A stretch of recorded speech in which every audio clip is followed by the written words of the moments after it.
Hello. I need to make a video in regards to measurement.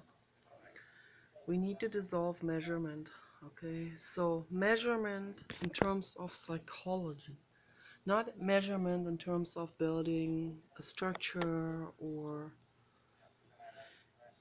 walking through our lives, driving a certain distance. We have to measure first whether our vehicle can make it, and measurement in terms of measuring our clothes, whether they fit us. So I just recently bought a pants in extra large. It didn't fit. I had to return it and get double extra large. So in that sense, measurement is is useful. We need to measure ourselves in order to get the right size clothes, and maybe also to lose weight for health reasons. That would be very good for me to do, but not in terms of psychological reasons, not in terms of looking like someone else, measuring myself up to or down to someone else.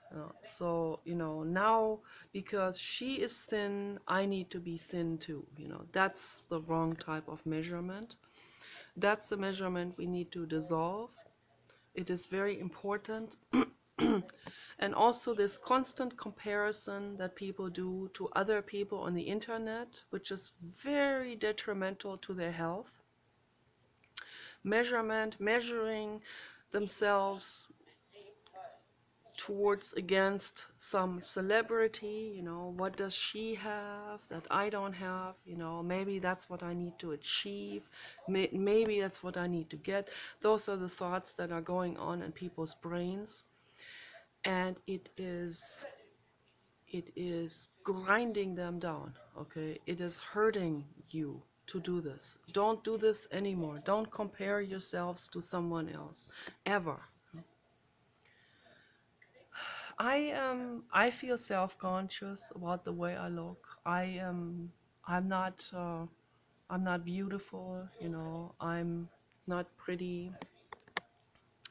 I'm ugly actually, a lot of people tell me that. A lot of people think I'm ugly. And yeah, sorry, but I am not going under the knife. I'm not going to change my looks just so that it is more palatable to present myself, in these videos. I think, matter of fact is, I think that the way I look is just exactly perfect for my message. My message is be the way you are. Don't measure yourself up or down or sideways towards someone else. Don't mold your life after someone else. Don't look up to someone. Don't look up to an authority figure. Whatever someone says to you, including my videos, test it out for yourself, whether this is true. Yeah, inquire into it. Check it out, investigate it, whether this is true. And if you find that it is true, then you learned something, okay? Then you can move on with your life. You can make your life better according to that. Not according to someone else, not according to someone else's lawn or someone else, the neighbor's fence or the neighbor's house or the whatever the neighbors do I need to keep up with, not according to that. Matter of fact is I go the other extreme, whatever is the trend, I tend to go the other direction. That's that's the clown in me that does that. But that's also measurement again. Then if you do this, if you constantly live your whole life in spite, that's not what I'm promoting either. So what I what I what I'm observing here, is that we need to completely dissolve the comparison towards society, towards other people, particularly those who have a more pleasant life than most people, you know, people who are rich, people who are beautiful, people who are successful, people who are very good at talking. I am not good at talking. I'm still practicing, okay, but if I don't practice, I will never get there. So, and I also have a strong urge to be an activist, to help, help make the things better in life, you know, to walk my talk, to live my life in a biodynamic life cycle with composting, putting the nutrients back into earth. Very, very important. I want to share the information with other people so that they can benefit from, so that we in the end can all benefit from this. If you learn something, share it. Do something to help, you know. For example, I like what that Jamie is doing. He has a channel called Enigmatic Nomadics, and he has told his story when he was stranded on the freeway with the van, and someone helped him build his van up and said, I don't want your money, I don't want anything in return, but what I want you to do is pass that help on to others. So now that's what he's doing, and I think this is marvelous. This is fantastic. And in the same way, we need to use the same principle in terms of activism, in terms of any kind of helping that we do for the world, you know. Don't ask anything in return, you know. Like, for example, there's a lot of fake organizations out there that are basically just helping, in quotation marks, in order to collect money. Okay? That's not what I'm talking about. I'm talking about the people who are really genuinely into helping, and it is fulfilling them to see that they're helping someone, that they're helping an animal or a human. Okay? That's where we need to go to. And to inspire others to do the same thing and pass on the same helping, help others and inspire others to help others, and so on. So let this flower expand, a flower of helping, you know. That's what I want to see in the world happening. And the only way we can do this is if we dissolve jealousy, is if we dissolve measurement, you know, measuring up to someone and comparing, constant comparison. You know, the men do it among each other, the women do it among each other. We need to stop doing this, okay? You are where you are, and it is perfect. This is your starting point. This is your school ground. Wherever you are, if you have wrinkles, if you're old, or if you're sick, this is your school ground. This is your starting point. This is the foundation where you're standing on right now, this moment, okay, with all of its challenges and flaws and problems. And you ask yourself the right question, as Tony Robbins always says: what do I do now in order to heal myself, in order to make my life better? You know, if you cannot be expecting that you jump from A to Z. You can not even expect to jump from A to B. Don't expect anything, but ask the right question. Ask the question, this is where I am, you know, whatever my situation is right now. For example, I have very little energy today, you know. I see someone like that Jamie with those big muscles and being so engaged in this work of fixing people's RVs and vans and putting solar panels on, and being so into it and being really in the flow of it, be really enjoying this. And that's not really then, it's not really called work. It is passion. It's being in the flow of it, you know, doing something with other people together. I live here in a monastery, and it is a very bleak type of life. It's a, but what I'm learning, I'm gathering information every day about this, about myself, about this life here, and about an animal body and mind, you know, that we are, you know, what we need actually. We actually need a community.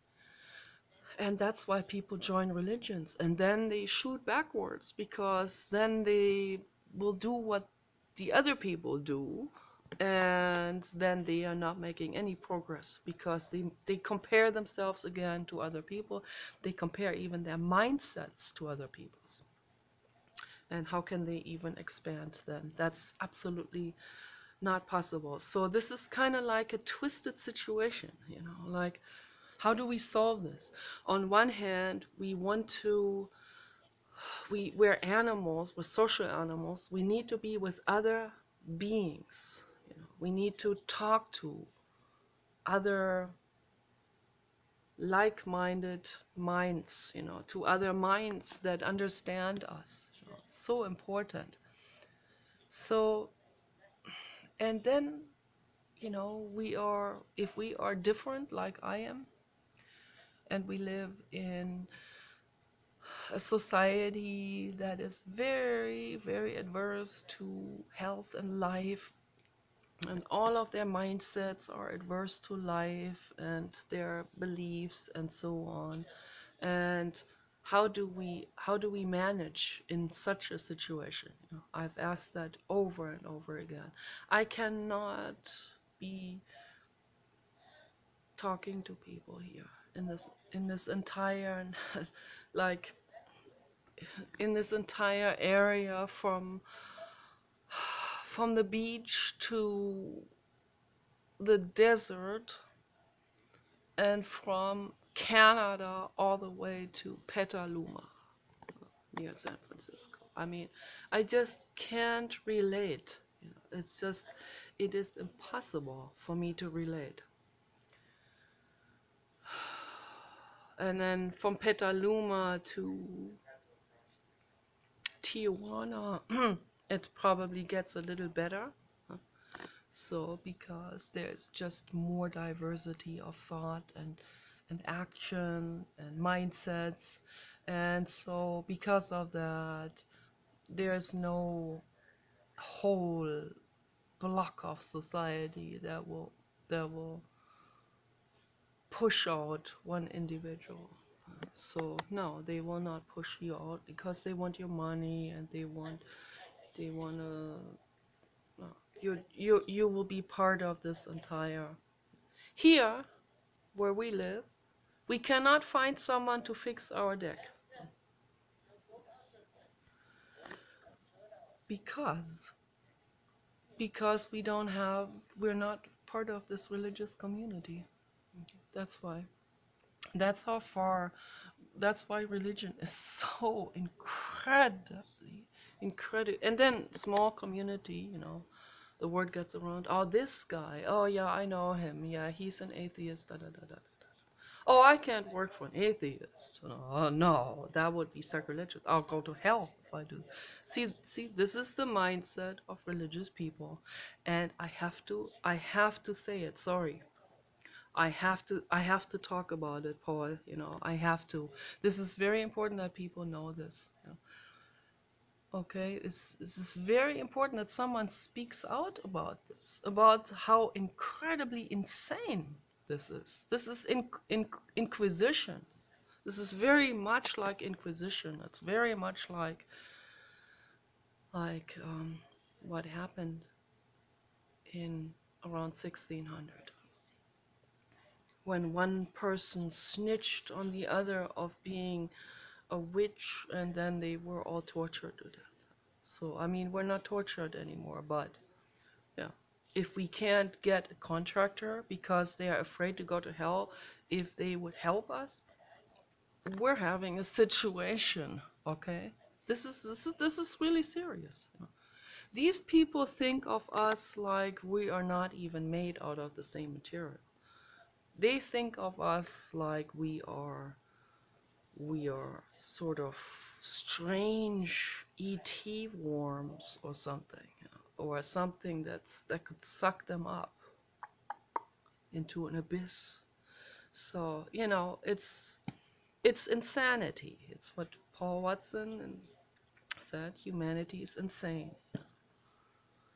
And Stephen Hawking said that humans actually don't deserve to exist because of the horrible things they do to each other and other beings on this planet, to other animals and other people and this precious earth, what they're doing. And they're doing it because they are looking to other people. They're looking for approval. They're looking to fit into whatever the majority is. They will adapt to it. My friend Rosa told me in Colombia, there's a lot of people from the Middle East that moved there. They were extreme Muslims, and because they're outnumbered by the Catholics, so they became Catholics. Now they're really extreme Catholics. Okay, I just want to. This needs to be understood. Okay, and you're not born. Your DNA is not a Catholic or a Muslim or any of this, or atheist or any of this. Okay, you are born an individual wild animal. That's what you are. If you were in the wild, you would not be religious. You would not be conformist. You would be trying to survive, you'd be eating leaves, you would be communicating with the other animals. But you are in a community, usually a religious community, and because you don't want to stick out, you don't want to be noticed in a bad way, because someone who's different is always noticed in a negative way. Someone who's different is always outcast, is always bullied, is always a target of ridicule and so on, because the other egos, they see someone who's different as weak, and it's exactly reversed. If you are different and if you can allow yourself to be different, that's a strength of character. So I am trying to encourage that, to be different. Be you, man. Be you. You. Not like him or her or the group. If you see, for example, they did a test with people. People, they showed different lengths, graphs on a board. And they were asking people whether the graph 1 is the same length as the other one, and so on. You better believe this. This is really serious. No. People, the test persons, they voted according to how the other people were voting, even though it went against the facts. It went against the truth. They will say, yeah, graph A is the same length as graph D, because all the other people voted that way, so they voted that way as well. Now that should say something to us. That should say that most people will adapt to a society no matter how life adverse and dangerous and violent and aggressive and unhealthy they are with their mindset and with their actions. People will adapt to it because they don't want to stick out. They don't want to be noticed as different. That has to change. Okay, this very thing has to be completely dissolved. The corporate agenda doesn't want you to dissolve this because they do profit maximization on cost of you, on you adapting to society, because they can sell you things when you adapt to society. They can make you fearful. They can play really good with your brain. If you are a fearful person, fearful of what other people think of you and so on, that has to be dissolved. The corporate agenda is afraid of anyone who is calling out to a reform. But you have to. You have to reform that within yourself. You have to be not afraid anymore of being bullied, of being called ugly, of being called different, or clown, or silly, or whatever. I've been called everything you can imagine. What, should that make me not paint my artwork? My gorgeous artwork? Should that put me into the corner, shivering, shaking, like, oh, I'm giving up now because they called me frickin' names? You know? No, quite the contrary. That should wake us up and, mentally, cognitively, and should alert us that something is terribly wrong here. Why people can't accept someone who is different. So my message is to all people, all the bullies too, you and everyone else. You bully. You can make your life beautiful and wonderful.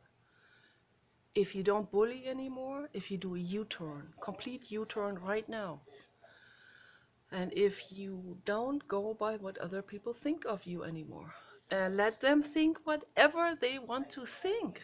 You bully someone because I've seen it myself. I was in Germany. There was this Turkish guy with a bunch of girls sitting on the pavement. I was riding my bicycle slowly past them. I don't know what I was doing, going shopping or something. And I was slightly overweight, not even like this, So, and the Turkish guy, darker complected people like lighter complected. This is biological fact. Okay, this is biology. This is not some kind of choice. So, the darker someone is, the lighter they want the sexual mate. Okay, this is biology. There's nothing wrong with it. Okay. So I am like this myself, I like mulatto men. I find that very beautiful. So I like all kinds of men. I'm not ethnic specific in any way. So, but the ones I like, I like. This is just, I have to acknowledge that. So I also like Jamie. I had a crush on James Hetfield. I like Robert Trujillo, a gorgeous guy. I like Neil deGrasse Tyson very much. So I just like bulky guys, And yes, I like mulatto very much. That's very, very appealing, and that's perfect. That's perfectly right. That's perfectly good. Yeah, and so this Turkish guy, he good-looking guy. And my first glance, oh, good-looking guy. And then he did this really terrible thing because he was sitting there with a group of other people, lots of blonde girls around him, and they seemed like about my age or younger maybe. And I was riding my bicycle past them. I didn't want anything from them. I just wanted to ride my bicycle past. And he just caught my eye just because he was looking at me. So I was thinking, why is he looking at me? So he was looking at me, and then what I can already tell what was going on in his brain. He is looking at me, there was something going on biologically, and then he realized, the people around him, he realized that they may have seen him looking at me. And because, particularly in Germany too, it's this, college people, they always have this thing, and here too, they have this thing, the thinner you are, the nobler you are, and this is total bullshit, and it has caused extreme suffering and death even. So, and Calvin Klein has greatly pitched into this and caused this type of suffering, capitalized on it. So anyway, he was getting embarrassed that he was looking at a chubbier lady. So he immediately had to turn it around and had to do this here. And I was passing by, I was gone, finished, out of sight. But I remember, of course it did hurt. He bullied me. And he bullied me because he wanted the other people to think that he didn't like me. He finds me, deplorable or whatever, because I'm chubby or whatever. I don't fit in. I didn't have long hair. I didn't have makeup on. I was on a bicycle. And so this is just one example of what happens all the time in schools, what happens on the internet, what happens in these chat rooms, all the time, is because people act like this because they are afraid of what the other people could think of them. This is extreme character and mind weakness to act like this. Instead of, hey, I like her. Let me wave to her. Hey, come on over here. Let's talk. Who are you? What's your name? Let's get to know each other. If the other ones have a problem with that and walk away, you say, bye. Take care. At least I get to know this interesting looking woman, that looks different a little bit. Or whatever, I'm not talking about me. I'm talking about a situation like this in general. When that is happening, what I just described, I'm not a mind reader. I think I can pick up a lot of wavelengths. I can do this. I'm very highly intuitive, but I'm still not. I would still not make a definite statement of, yeah, this is exactly what went on in his mind. Maybe something else went on, but I bet you by 99% that is what went on in his brain. Okay, and that goes on in most people's brains, these kind of things, and women too, but particularly in men.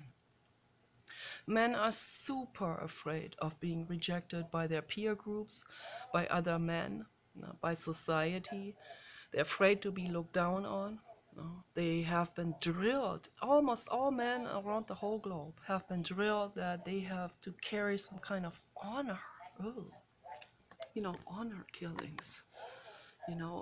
This is extremely sick, man. This is extremely, extremely sick. And this word honor alone, that needs to be banned from our language.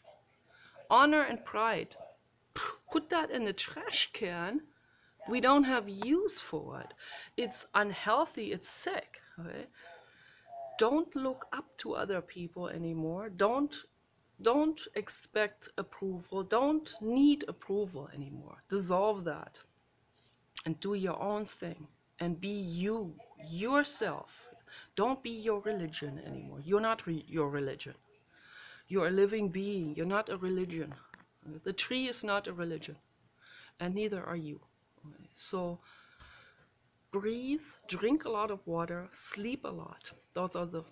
That's the foundation of health and existence. And listen to people who have something to say. Don't listen to some bullshit, the same old bullshit. Listen to people who have something to say. Like Papa Dog, for example, has a lot to say. Yes, Papa Dog, you have a lot to say. Yes, you do. Yes, you do. Oh my goodness, he is soaking wet. Oh my gosh, oh my gosh. I have to dry him. Okay, you guys take care. Bye-bye.